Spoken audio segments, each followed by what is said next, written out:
আসসালামু আলাইকুম। আজকে আমরা ক্লসিয়াস ক্লাপেরন সমীকরণটি প্রতিষ্ঠা করার চেষ্টা করব। ক্লসিয়াস ক্লাপেরন সমীকরণ প্রতিষ্ঠা করতে গেলে আমাদের দুইটি দশা নিতে হবে। ধরে নিলাম এ একটা দশা, বি একটা দশা, বা এমনও হতে পারে যে আমাদের দশা দুটি দশা, তরল থেকে বাষ্প বা কঠিন থেকে তরল, এইরকম কোনো একটা দশা নিলাম।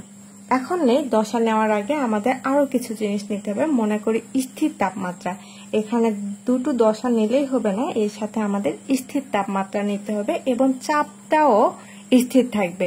তাহলে তাপমাত্রা এবং চাপ স্থির রেখে একই উপাদানের, তাহলে এই তাপমাত্রা এবং চাপ স্থির রাখার পরে একই উপাদানের দুটি দশা, তাহলে একটা উপাদান নিলাম, সেই উপাদানের দুইটি দশা পরস্পর সাম্যাবস্থায় থাকে। তাহলে যদি দুটি দশা সাম্যাবস্থায় থাকে তাহলে আমরা এটাকে কি ধরে নিতে পারি যে এ থেকে বি এটা সাম্যাবস্থায় আছে। তাহলে সাম্যাবস্থা বলতে আমরা সাধারণভাবে বুঝি স্থিতিশীল বা কোনো কিছুর পরিবর্তন হয় না। তাহলে ধরে নিলাম এ বি এই সাম্যাবস্থায় আছে। তারপরে ধরি যে দশায় এর মুক্ত শক্তি জি এ। আমরা মুক্ত শক্তি সাধারণভাবে প্রকাশ করি কি দ্বারা? জি এ দ্বারা প্রকাশ করি, তাই না? তাহলে এই যে দশা এ ধরে নিলাম, কারণ আমরা প্রথমে দুটো দশা ধরে নিয়েছি, একটাই এ দশা আর একটা বি দশা। তাহলে এর মুক্ত শক্তি যেহেতু জি দ্বারা প্রকাশ করি, সেহেতু এ দশা যেহেতু আমরা এটাকে কি লিখতে পারি? জি এ। এবং দশা বি এর জন্য মুক্ত শক্তিকে আমরা জিবি দ্বারা প্রকাশ করতে পারি। এখন সাম্যাবস্থা যদি আমরা ঠিক রাখি, কারণ আমাদের প্রথম সমীকরণ যেটা ছিল সেখানে আমরা বলেছিলাম যে সাম্যাবস্থায় রয়েছে, তাহলে আমাদের সাম্যাবস্থাকে কি করতে হবে? ঠিক রাখতে হবে। তাহলে সাম্যাবস্থা যদি আমরা ঠিক রেখে স্থির তাপমাত্রা এবং চাপে এক মোল একে বিতে রূপান্তরিত করা হলে মুক্ত শক্তির পরিবর্তন। তাহলে মুক্ত শক্তির কি ধরনের পরিবর্তন হবে? আমরা এখানে কি কি কাজ করলাম? তাপমাত্রা এবং চাপটাকে আমরা স্থির রাখলাম। তাহলে দশা আগে আমরা মুক্ত শক্তির পরিবর্তনটা কি ধরনের আসবে সেটা দেখি।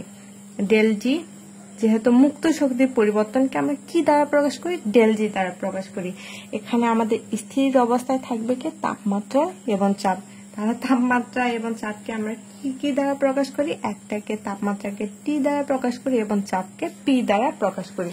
তাহলে তাপমাত্রা এবং চাপটাকে স্থির রাখলাম এবং মুক্ত শক্তির পরিবর্তন ডেল জি লিখে ফেললাম। এখন কি বলছে? এক মোল এ কে বি তে রূপান্তরিত করা হলে মুক্ত শক্তির পরিবর্তন কতটুকু হয়? যদি আমাদের এ থেকে বিতে বা এ কে যদি আমরা বি তে রূপান্তরিত করতে চাই, তাহলে আমাদের কি করতে হবে? এই বি থেকে এটাকে বাদ দিতে হবে। তাহলে আমরা পেয়ে যাব মুক্ত শক্তির কতটুকু পরিবর্তন হয়েছে। তাহলে জিবি থেকে আমরা বাদ দিলাম জি এ, তাহলে আমরা পেয়ে যাব ডেল জি। এইটুকু ছিল আমাদের মুক্ত শক্তির পরিবর্তন। এখন আমাদের কথাটা কি ছিল? যেহেতু সিস্টেমটি সাম্যাবস্থায় আছে বা স্থিতিশীল অবস্থায় আছে, তাহলে লিখে ফেলি যেহেতু সিস্টেমটি, আমরা যে সিস্টেমটা নিয়েছিলাম সেটা কি অবস্থায় আছে? সাম্যাবস্থায় আছে। তাহলে যেহেতু সিস্টেমটি সাম্যাবস্থায় আছে,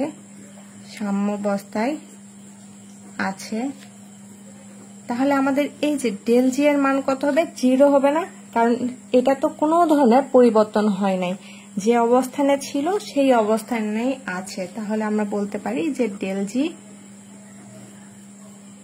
তাপমাত্রা স্থির এবং চাপ স্থির, ডেল জি এর মান কত হবে?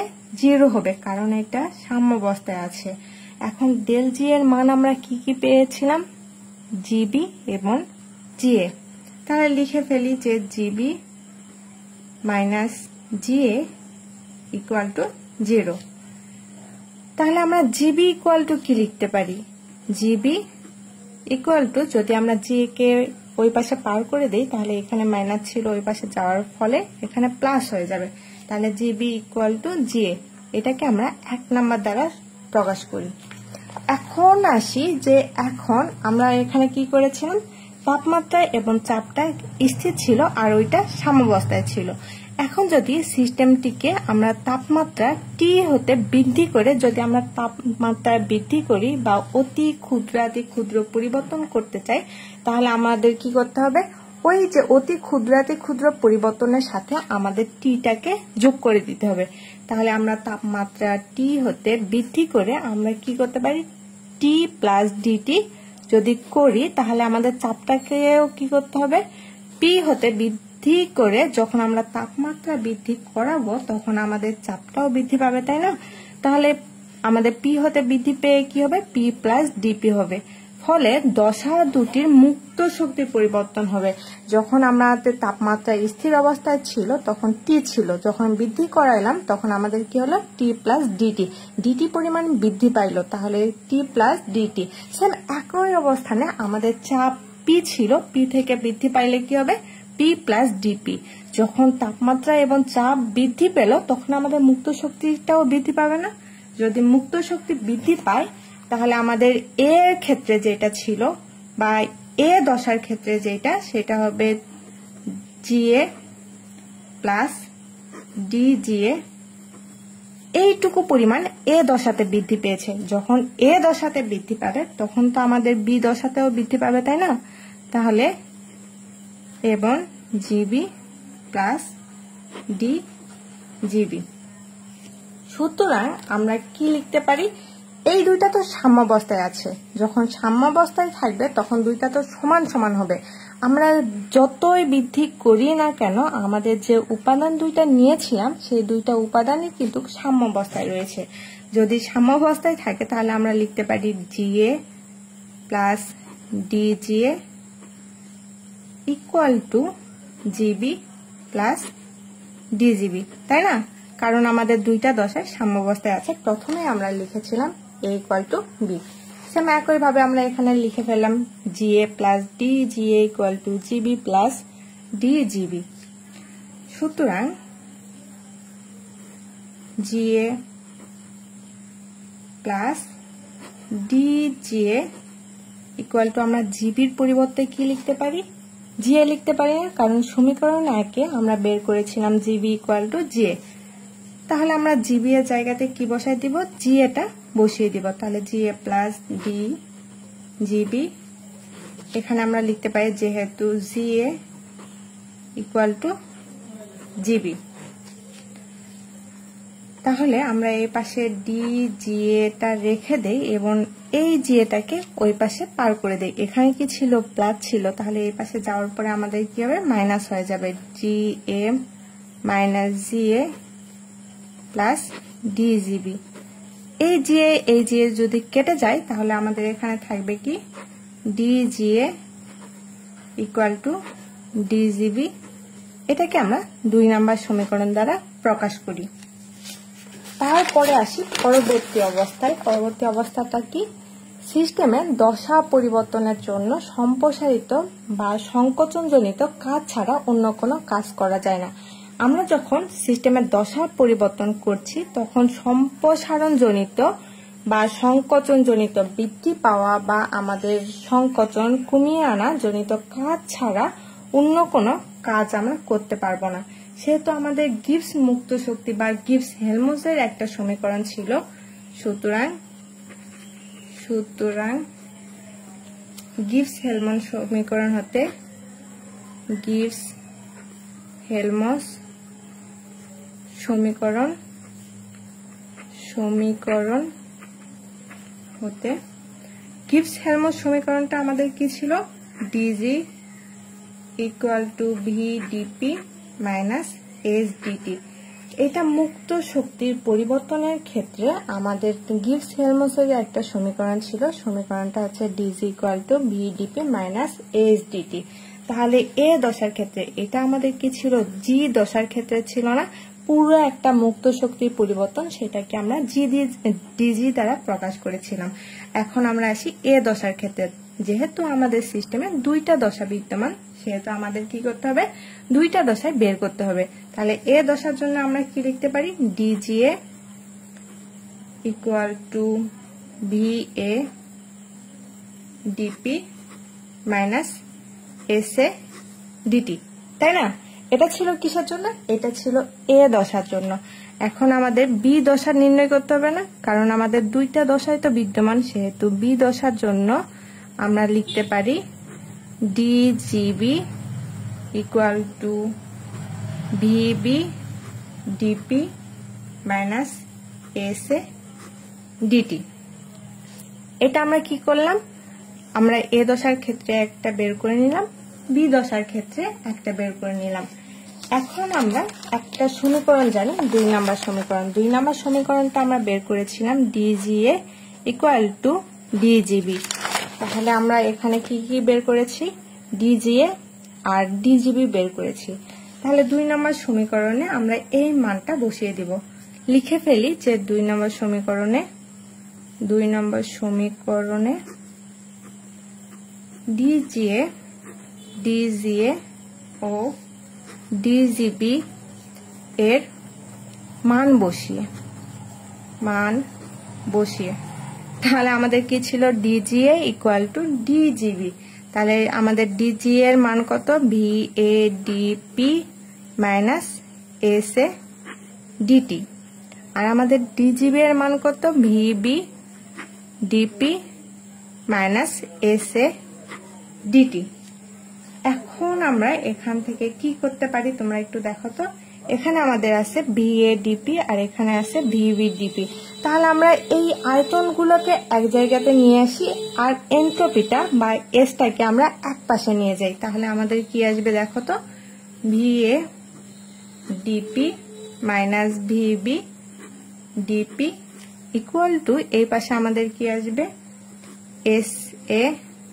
এই পাশে ভুল হয়ে গিয়েছে, এসবি ডিটি।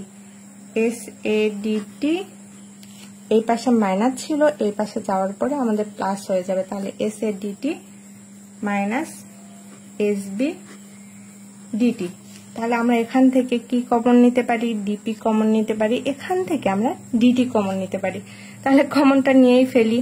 ডিপি যদি আমরা কমন নেই তাহলে এই পাশে থাকবে ভিএ মাইনাস ভিবি, আর ওই পাশে আমাদের যদি ডিটি কমন নেই তাহলে আমাদের থাকবে এসএ মাইনাস এসবি।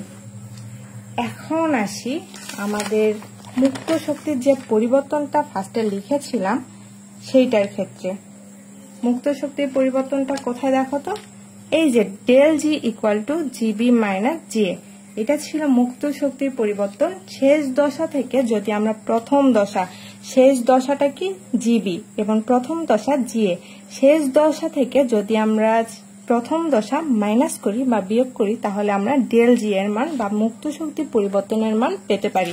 কিন্তু এখানে আমাদের আছে প্রথম দশা থেকে শেষ দশা, এজন্য আমরা কি করব, মাইনাস কমন নিব, বা মাইনাস যদি কমন নেই ডিপি আর এখানে ভিবি মাইনাস ভিএ।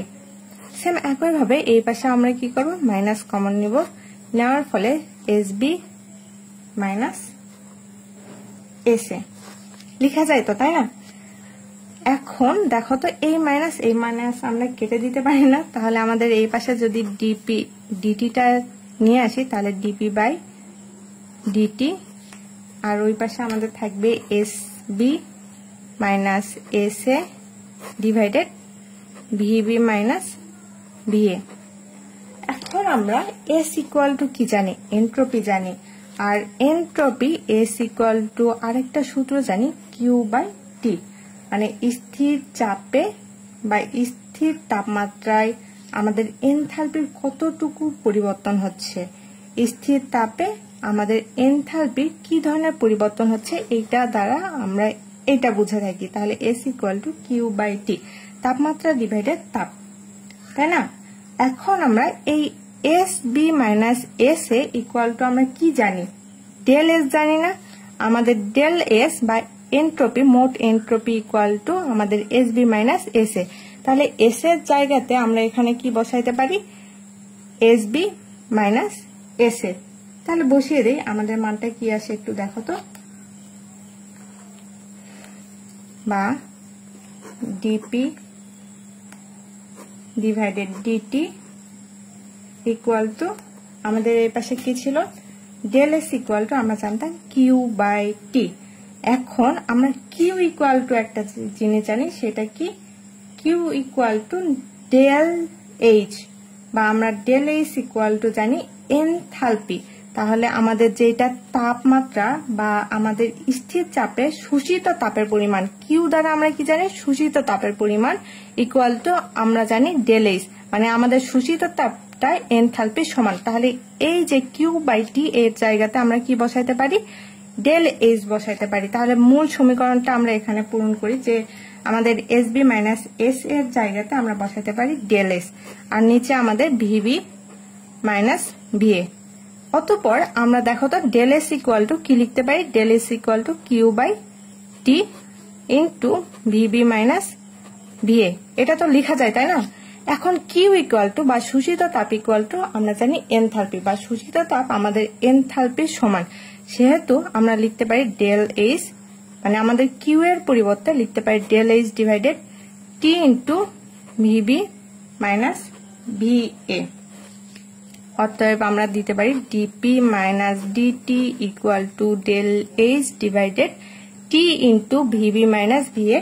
এইটাই হচ্ছে আমাদের ক্লসিয়াস-ক্লাপেরন সমীকরণ নামে পরিচিত। তাহলে আমাদের ক্লসিয়াস-ক্লাপেরন সমীকরণটা কি, del P divided del T equal to del H divided T into VB minus VA. এই সমীকরণটা প্রতিপাদন করার জন্য আমরা ফার্স্টে কি করলাম, দুইটা স্থির অবস্থা নিলাম। দেখো তো দুইটা স্থির অবস্থা নিয়েছিলাম, একটা দশা হচ্ছে এ আর একটা দশা বি। এখানে আমাদের তাপমাত্রা স্থির, আবার চাপটাকে আমরা স্থির ধরে নিয়েছিলাম।